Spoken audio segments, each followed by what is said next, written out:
Can I hold your hand, एक खूबसूरत एहसास, कोमल अग्रवाल की कलम से निकला उपन्यास।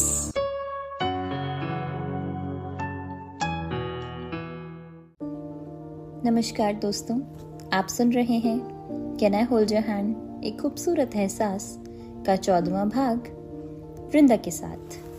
कहानी के पिछले भाग में आपने सुना कि सूरज पाखी का फोन न लगने पर उसके घर जाता है और उसे उसका नंबर अनब्लॉक करने को कहता है।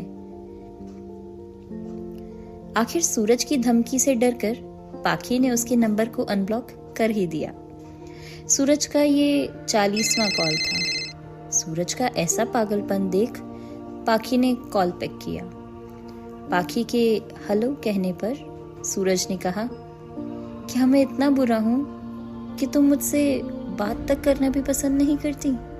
पिछले 3 घंटे से कॉल कर रहा हूं। सूरज की आवाज में बेचैनी और नमी महसूस कर पाखी का गुस्सा उड़नछू हो गया। उसे जैसे कुछ सूझ ही नहीं रहा था। वो मैं फोन के पास नहीं थी और कोई बात नहीं है। कहिए, किस लिए फोन किया है आपने? सूरज ने साहस करके कहा। वो एक्चुअली मैं कहना चाहता था कि जब से मैंने तुम्हें देखा है, तुमसे मिला हूँ, तब से मुझे खुद पर काबू ही नहीं रहा है। पाखी के गुस्से पर उसने तीली लगा दी थी। क्या बकवास कर रहे हो तुम?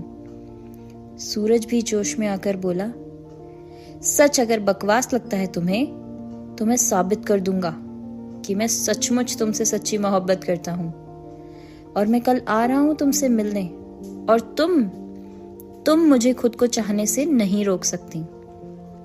पाखी की धमनियों में रक्त का प्रवाह दुगना हो गया था। आज किसी ने पहली बार उसके सामने अपने प्यार का इजहार किया था, और वो भी उसने जिसके ख्याल देखना भी उसे आसमान के तारे तोड़ लाने जैसा लगता था। अपने फोन को रिंगिंग मोड पर रखकर वह सो गई। सुबह 4 बजे के बाद उसका फोन रिंग होने लगा। दिल तो है दिल का एतबार क्या कीजिए, आ गया जो किसी पे प्यार। उसने नींद में फोन रिसीव किया। हेलो। सूरज दूसरी तरफ से मुस्कुराते हुए बोला, तुम क्यों परेशान कर रहे हो मुझे? यही कहने जा रही हो ना तुम? पाखी चिढ़ते हुए बोली, वेरी फनी, तुमने तो मेरे मुंह की बात छीन ली। सूरज बोला, तो बंदे को कुछ ना कुछ इनाम मिलना चाहिए, ठीक है ना? पाखी ने छेड़ा, इनाम, और वो भी तुम्हें? सूरज अब गंभीर होते हुए बोला, देखो, इस वक्त मैं तुम्हारे घर के सामने खड़ा हूं, सिर्फ तुम्हारी एक झलक के लिए। बालकनी में आओ ना। पाखी ने चिल्ला कर कहा, दिमाग तो खराब नहीं है तुम्हारा? सूरज बेचैनी भरे स्वर में बोला, बिल्कुल खराब है। मोहब्बत जो हो गई है तुमसे। वह शर्म से लाल हो उठी। दोनों के बीच प्यार अपनी जगह बनाने लगा था। दूर मसूरी की वादियों में बर्फ पहाड़ों से पिघल रही थी और देहरादून तक उनके पिघलने का संदेश मस्त पवन सुना रही थी। उसने अपनी सांसों को स्थिर करके कहा, ये बार बार जताना जरूरी नहीं है। सूरज मन ही मन उसके भावों को पढ़ रहा था। उसने एक और तीर तरकश से निकाला, मैं इतनी सुबह कड़ाके की सर्दी में ये सुनने तो नहीं आया हूं। पाखी बोली, यू आर क्रेजी, यहाँ से चले जाओ। अगर मेरे भैया ने देख लिया ना तो तुम्हारी खैर नहीं। सूरज भी निडर होकर बोला, सोचता हूँ आज तुम्हारे भैया के दर्शन कर ही डालूं। वैसे भी साले को साला बनाने का पक्का इरादा कर लिया है मैंने। पाखी शर्म से पानी पानी हो चुकी थी। उसने कहा, मैं रख रही हूँ। सूरज ने फिर कॉल किया, फोन क्यों काट रही हो मेरी चिड़िया? अब पाखी हंसे बगैर रह ना सकी। चिड़िया, तुम सचमुच पागल हो। लगता है जैसे अभी अभी किसी पागल खाने से छूट कर आए हो। सूरज ने जवाब दिया, ठीक कहा तुमने, मैं सचमुच पागल हो गया हूँ। रात भर सोया नहीं हूँ, सुबह होने के इंतजार में। एक बार बालकनी में आओ ना, तुम्हें एक नजर देखना चाहता हूँ। पाखी तल्ख स्वर में बोली, इम्पॉसिबल। सूरज उदास होकर बोला, नहीं। वह बोली, नहीं। सूरज ने फिर अनुरोध किया, सिर्फ एक बार। पाखी ने फिर मना कर दिया, आई सेड नो। सूरज तड़प कर बोला, मुझे यकीन है तुम आओगी। पाखी ने साहस करके पूछा, और ये यकीन क्यों है तुम्हें? सूरज ने कहा, मोहब्बत जब सच्चे दिल से पुकारती है तो फरिश्तों को भी आसमानों से ज़मीं पर उतर कर आना पड़ता है। पाखी ने भी जवाब दिया, मैं तुम्हारी ऐसी फिल्मी बातों में फंसने वाली नहीं हूँ, इसलिए मुझे बहकाने की कोशिश मत करो। और जहाँ से भी तुम आए हो ना, लौट जाओ वहीं और मेरा पीछा छोड़ दो। सूरज अब विचलित स्वर में बोल रहा था, उसकी आवाज़ कांप रही थी। मेरी मोहब्बत को तुमने इतना सस्ता समझ लिया कि मैं तुम्हारे ठुकरा देने पर तुमसे मोहब्बत करना छोड़ दूंगा? कभी नहीं। पाखी को भी न जाने क्या हो गया था। वह बोली, तुम्हें जो समझना है समझ लो, मुझे कुछ नहीं कहना। सूरज ने भरे गले से कहा, अच्छी बात है, मैं जा रहा हूँ हमेशा के लिए। अगर तुम्हें मेरी शक्ल पसंद नहीं, ना ही मुझसे बात करना, तो मैं अब कभी तुम्हारे घर नहीं आऊँगा, ना ही तुम्हें फ़ोन करूँगा।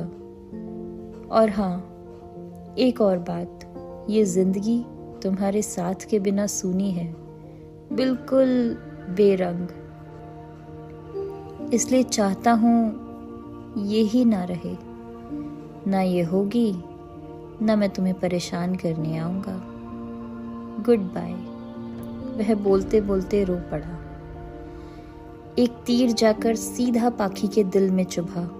वह तड़प उठी, अरे सुनिए तो सही। पर कॉल कट चुकी थी और गाड़ी की स्टार्ट होकर जाने की आवाज़ उसे अंदर कमरे में सुनाई पड़ी। जब तक वह बालकनी में पहुंची, सूरज जा चुका था।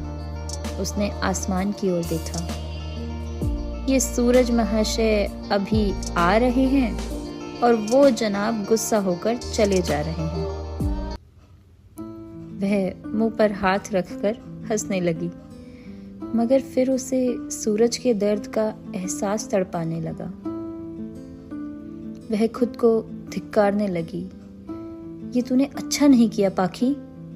वह झूठ तो नहीं बोल रहा था। क्या पता शायद बोल भी रहा हो। ये अमीर लड़के, इनका कोई भरोसा नहीं। नहीं नहीं, वह और अमीर लोगों जैसा नहीं है। उसकी आवाज़, उसकी बातों में एक मासूमियत सी है और सच्चाई है। ओह गॉड, मैं इतना क्यों सोच रही हूँ?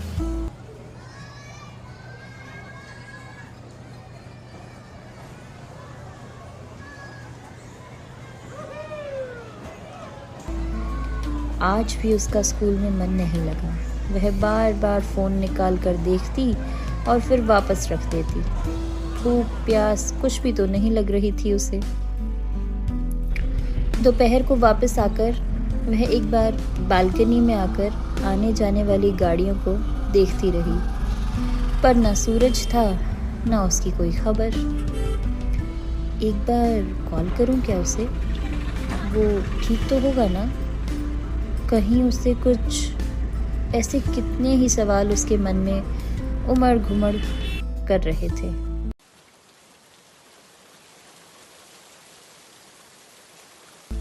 शाम से बूंदाबांदी शुरू हो गई थी। ठंड बढ़ती जा रही थी। सभी जल्दी खा पीकर अपनी अपनी रजाइयों में दुबक गए थे। दूसरे दिन स्कूल की छुट्टी हो गई थी।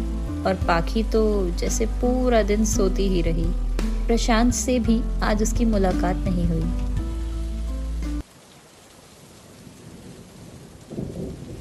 शाम को वह फिर बालकनी में खड़ी थी। उसे यूं उदास देखकर वहीं पास ही फुटबॉल खेलते पंकज ने उससे पूछा, दीदी क्या बात है, आप किसी का वेट कर रहे हो क्या? नहीं तो, पाखी ने छोटा सा उत्तर दिया। नहीं, मुझे ऐसा लगा, पंकज ने अपनी चंचल मुस्कान के साथ कहा। पाखी ने उसे डांटा, मुझे तंग मत कर, नीचे जाकर खेल। पंकज किसी दार्शनिक के से अंदाज में बोला, समझ गया, आप उस फूल वाले का इंतजार कर रही हो ना? पाखी ने फुटबॉल उसकी तरफ दे मारी। तू फालतू की बात मत कर, जाता है कि नहीं? पंकज उसे पकड़ते हुए बोला, जा रहा हूँ, पर एक बात बोलूं, वो फूल वाला ना बहुत स्मार्ट है, हीरो टाइप। पाखी उसे भगाने के लिए बोली, अच्छा मेरा दिमाग मत खा, मुझे पढ़ाना है, तू जाकर विनी और मिनी को भेज दे। पंकज चला जाता है। पाखी सूरज को फूल वाला नाम दिए जाने पर खिलखिलाकर हंस पड़ी। उसने खुद से कहा, वो मुझसे नाराज है, इसलिए मुझसे बात नहीं कर रहा। प्रीत को तो जरूर पता होगा उसके बारे में, उससे पूछूं क्या?